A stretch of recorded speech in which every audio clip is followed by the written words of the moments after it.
दो आत्माओं का मिलन प्रेम कहलाता है और जब इस प्रेम को सामाजिक मान्यताओं के द्वारा स्वीकार किया जाता है तो यह शादी बन जाती है। शादी यानी विवाह एक अटूट रिश्ता है। जीते जी लोग इसे निभाते हैं, लेकिन कुछ ऐसे भी जोड़े हैं जो मरने के बाद भी अपने जीवन साथी का साथ नहीं छोड़ते।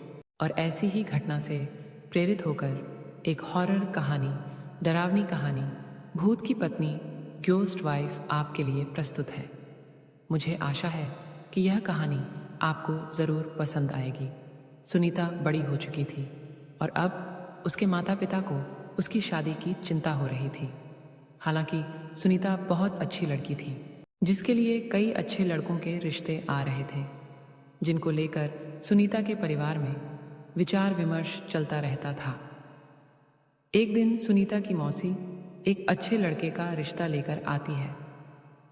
लड़के की फोटो बहुत ही सुंदर थी, जिसे देखते ही सुनीता के माता पिता मोहित हो जाते हैं और वह तय कर लेते हैं कि इसी लड़की से सुनीता की शादी करेंगे। सुनीता को भी लड़का अच्छा लग रहा होता है। सुनीता की मौसी लड़के वालों को रिश्ते के लिए हाँ कर देती हैं और अगले ही दिन लड़के के परिवार को आमंत्रित किया जाता है ताकि लड़का और लड़की एक दूसरे से मिलकर बात कर सकें। अगले दिन जैसे ही लड़के वाले आते हैं, सुनीता की नज़र लड़के पर पड़ती है और वह पहली ही नज़र में उसे अपना दिल दे बैठती है। सुनीता के घर में लड़के वालों का ज़बरदस्त स्वागत किया जाता है। दोनों परिवारों के बीच में रिश्ते की बात तय होते दोनों की धूमधाम से शादी कर दी जाती है। शादी के बाद लड़का सुनीता को लेकर शहर चला जाता है। शहर में वह कंपनी के मकान में रहता था। दोनों की शादीशुदा जिंदगी खुशनुमा चलने लगती है। सुनीता अपने पति को बहुत प्यार करने लगी थी। ऐसा लग रहा था मानो सुनीता को 7 जन्म की खुशियाँ एक ही जन्म में मिल गई हों। एक दिन सुनीता और उसका पति फिल्म देखने जाते हैं। दोनों पूरा दिन खूब मज़ा करते हैं, लेकिन जैसे ही वह वापस लौट रहे होते हैं, अचानक एक कार सुनीता के पति को ज़ोरदार टक्कर मार के चली जाती है। वह तुरंत अपने पति को उठाती है और उससे पूछती है कि आपको कहीं चोट तो नहीं लगी। सुनीता का पति मुस्कुराते हुए सुनीता के साथ चलने लगता है। सुनीता अपने पति के साथ घर आ जाती है। रात हो चुकी थी और दोनों बाहर से खाना पीना करके आए थे। सारा दिन दोनों ने खूब मज़े किए, लेकिन सुनीता बहुत थक चुकी थी, इसलिए वह आते ही अपने घर में सो जाती है। सुबह उठते ही वह अपने पति के लिए चाय नाश्ता बनाती है और अपने पति को उठाने जाती है, लेकिन वह पहले से ही जाग रहा होता है। सुनीता अपने पति के सामने चाय नाश्ता लाकर रख देती है और अपने काम में लग जाती है। कुछ देर बाद जैसे ही सुनीता वापस आती है तो चाय और नाश्ता वैसे ही रखे होते हैं। सुनीता के पति ने उसे हाथ तक नहीं लगाया। थास वह अपने पति से बोलती है, यदि आपको चाय नहीं पीनी थी तो आप मना कर देते, बर्बाद क्यों करवा दिया। सुनीता का पति कहता है, कोई बात नहीं, मेरे लिए खाना मत बनाना, आज मेरा मूड नहीं है। सुनीता का पति तैयार होकर अपने ऑफिस के लिए निकल जाता है। सारा दिन सुनीता अपने घर में काम करती और अपने पति का इंतज़ार करती रहती। 2 दिन गुजरते ही सुनीता के घर के दरवाजे पर कोई आवाज़ लगाता है। सुनीता दरवाज़ा खोलती है। सामने उसी कंपनी का चौकीदार खड़ा होता है जिसमें सुनीता का पति काम करता है। चौकीदार सुनीता से पूछता है, मैडम 2 दिनों से सर ऑफिस नहीं आए हैं, उनकी तबीयत ख़राब है क्या? मुझे मैनेजर साहब ने भेजा है। सुनीता को आश्चर्य होता है क्योंकि उसका पति तो रोज़ तैयार होकर ऑफिस के लिए निकल जाता था, फिर वह ऑफिस कैसे नहीं पहुंचा। चौकीदार के जाते ही सुनीता अपने पति के घर लौटने का इंतज़ार करने लगती है। शाम को सुनीता के पति घर आता है। वह उनसे पूछती है, आप ऑफिस के बहाने से कहाँ जाते हैं? सुनीता का पति उसे यहाँ वहाँ की बातों में घुमाकर अपने कमरे में चला जाता है। अगली सुबह सुनीता अपने घर के दरवाजे पर दूध ले रही होती है। तभी चौकीदार फिर से आ जाता है। और कहता है, क्या साहब अभी तक नहीं आए? सुनीता कहती है, वह तो अंदर बैठे हैं, जाओ मिल लो। चौकीदार घर के अंदर पहुंच जाता है। वह चारों तरफ देखता है, उसे कुछ नजर नहीं आता। पीछे से सुनीता दूध लेकर आ जाती है। चौकीदार सुनीता से कहता है, कहाँ हैं साहब? सुनीता कहती हैं, अंधे हो गए हो क्या? तुम्हारे सामने ही तो बैठे हैं। लेकिन चौकीदार को सुनीता पागल लग रही थी, क्योंकि सामने कोई नहीं बैठा था। दरअसल उस रात जो कार एक्सीडेंट हुआ था, उसमें सुनीता के पति की जान जा चुकी थी। चौकीदार सुनीता से दोबारा कहता है, मैडम वहाँ कोई नहीं बैठा है। लेकिन सुनीता चौकीदार को चिल्लाते हुए अपने पति को जाकर पकड़ लेती है और कहती है, यह देखो, इतना बड़ा इंसान तुम्हें नजर नहीं आ रहा? सुनीता के साथ कोई दिखाई नहीं दे रहा। थाक चौकीदार वापस लौट जाता है और कंपनी में जाकर सारी बात कह देता है। जब कई दिनों तक सुनीता का पति काम पर नहीं आता, तो कंपनी की तरफ से दिया हुआ कमरा खाली करने के लिए नोटिस भेजा जाता है। सुनीता नोटिस पढ़ते ही चिंतित हो जाती है और अपने पति से कहती है, आप कंपनी में काम कर रहे हैं, फिर क्यों हमें इस घर से निकलना होगा? सुनीता का पति भूत बन चुका था, लेकिन सुनीता उसे साधारण समझ रही थी। उसी शहर में एक पुराना घर था जो कई सालों से बंद पड़ा था और वहाँ कई भूतियाँ आत्माएं रहती थीं। सुनीता का पति उसे उसी घर में चलने को कहता है। सुनीता अपने पति की बातों में आ जाती है और उसके साथ जाकर वहीं रहने लगती है। सुनीता ने इंसानों से रिश्ता खत्म कर दिया था और अपने पति के साथ भूतिया दुनिया में ही जीना सीख गई थी। दरअसल सुनीता अपने पति की बातों से पूरी तरह संतुष्ट हो चुकी थी। सुनीता को इस भूतिया घर में ही धीरे धीरे डर का एहसास होने लगता है। वह अपने पति के अंदर बदलाव देख रही थी, लेकिन वह अपने पति के प्यार में इतनी दीवानी थी कि उसे एहसास ही नहीं था कि वह भूत की पत्नी जोस्ट वाइफ बन चुकी थी।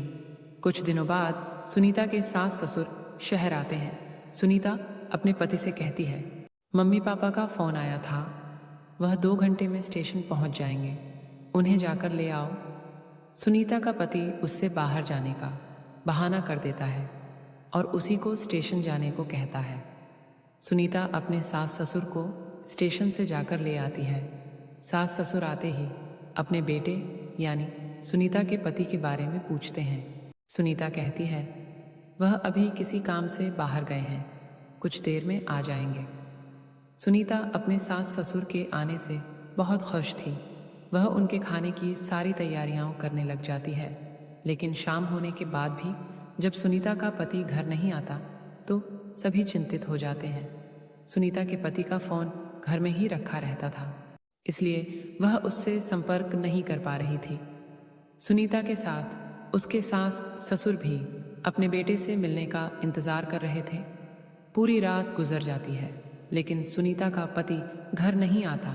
सभी परेशान होकर उसका इंतज़ार करते रहते हैं।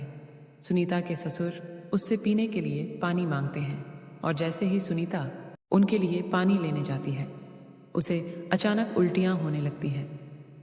सुनीता को उल्टी करता देख उसकी सास उसके पास आकर उसका हाल चाल पता करती है। बुजुर्गों का अनुभव विज्ञान से भी अधिक माना जाता है, इसलिए सुनीता की सास उसे तुरंत बता देती है, लगता है तुम माँ बनने वाली हो बेटी। सुनीता माँ बनने की बात सुनते ही मुस्कुराने लगती है। सुनीता यह बात अपने पति को बताने के लिए उतावली हो रही थी, लेकिन उसके इंतज़ार की घड़ियाँ बढ़ती जा रही थीं। देखते ही देखते 5 दिन गुजार चुके थे, लेकिन सुनीता के पति का कुछ पता नहीं चल रहा था। तभी तीनों पुलिस थाने में शिकायत दर्ज कराने जाते हैं। पुलिस वाले सुनीता से कहते हैं, 5 दिनों से तुम्हारे पति गायब है, लेकिन तुम्हें अब याद आ रही है। सुनीता ने जवाब देते हुए कहा, सर वो ऐसा 1-2 बार और कर चुके हैं, इसलिए मैं इसे सामान्य घटना समझ रही थी। लेकिन जब 5 दिनों से उनका पता नहीं चला तो मुझे लगा हो सकता है वह कोई खतरे में हो। पुलिस FIR रिपोर्ट दर्ज कर लेती है और जांच पड़ताल शुरू कर देती है। पुलिस की तहकीकात शुरू हो चुकी थी और 2 दिनों में ही पुलिस को सुनीता के पति की सच्चाई पता चल जाती है। और पुलिस वालों की बात सुनते ही सुनीता और उसके सास ससुर के पैरों तले ज़मीन खिसक जाती है। पुलिस के अधिकारी कहते हैं कि आपके पति तो 3 महीने पहले ही कार दुर्घटना में मर चुके हैं और लावारिस समझकर उनका अंतिम संस्कार भी नगर निगम के द्वारा कराया गया था, जिसकी रिपोर्ट सरकारी अस्पताल में मौजूद है। फिर आप कैसे कह रही है कि वह 5 दिनों से लापता है? लेकिन सुनीता यह बात मानने को तैयार ही नहीं थी, क्योंकि वह अपने पति के साथ 3 महीनों से दाम्पत्य जीवन गुजार रही थी और उसी के चलते वह गर्भवती भी हो चुकी थी। सुनीता पुलिस से अपने बच्चे का जिक्र करती है। जैसे ही पुलिस को यह बात पता चलती है कि उस मरे हुए इंसान का बच्चा सुनीता के गर्भ में है, तो वह सुनीता से कहते हैं, आप बच्चे का चेकअप करवा दीजिए। उसके डीएनए रिकॉर्ड से हमें पता चल जाएगा कि यह बच्चा आपके पति का है और उनके मरने के बाद यह आपके गर्भ में आया है। तभी आपकी बात पर सभी को भरोसा होगा। पुलिस वालों को सुनीता के चरित्र पर शक था, इसलिए वह इस परीक्षण की मांग कर रहे थे। सुनीता को सरकारी अस्पताल लाया जाता है और वहाँ बच्चे का परीक्षण किया जाता है। और जैसे डॉक्टरों के पास बच्चे की रिपोर्ट आती है तो उनके पसीने छूट जाते हैं, क्योंकि बच्चा साधारण नहीं था। वह 2 महीने का था, लेकिन उसका विकास 8 महीने के ये बच्चे के बराबर हो चुका था और अगले ही महीने वह जन्म लेने वाला था। डॉक्टरों के लिए अपने आप में यह ऐतिहासिक बात थी कि 4 महीने में कैसे कोई बच्चा जन्म ले सकता है। डॉक्टर सुनीता के हालात के बारे में विचार कर ही रहे होते हैं कि अचानक सुनीता के पेट में दर्द बढ़ने लगता है। डॉक्टर सुनीता के इतने जल्दी बिगड़ते हुए हालातों को समझ नहीं पा रहे थे। सुनीता को आपातकालीन कक्ष लाया जाता है। तभी डॉक्टरों को पता चलता है कि सुनीता की डिलीवरी का समय आ चुका है और कुछ ही देर बाद सुनीता एक भूतिया बच्चे को जन्म दे देती है। सुनीता का बच्चा देखने में बहुत खूबसूरत था, लेकिन उसकी शारीरिक बनावट कुछ अलग थी। उसके दांत जन्म के साथ ही निकले थे और उसकी आंखें लाल थीं। डॉक्टरों ने ऐसा बच्चा पहली बार देखा था। डॉक्टर उसका शारीरिक परीक्षण करते हैं। बच्चे के शरीर के अंदर सभी अंग सामान्य इंसानों की तरह ही थे। इस बच्चे के बारे में प्रमाण मिलते ही पुलिस को यकीन हो जाता है कि सुनीता सही कह रही थी। यह बच्चा उसी के पति का है। पुलिस ने अपने जीवन में यह पहला केस था जहां कोई भूत पिता बना था। सुनीता को अपने पति के मौत की खबर पर यकीन नहीं था, लेकिन सभी के कहने पर उसने यह मान लिया था कि उसका पति अब इस दुनिया में नहीं है। इसलिए वह अपने बच्चे और सास ससुर के साथ अपने गांव वापस लौट जाती है और अपने भूतिया बच्चे के साथ अपने पति की याद में जीवन बिताने लगती है। और इसी के साथ इस कहानी का पहला भाग समाप्त हो जाता है।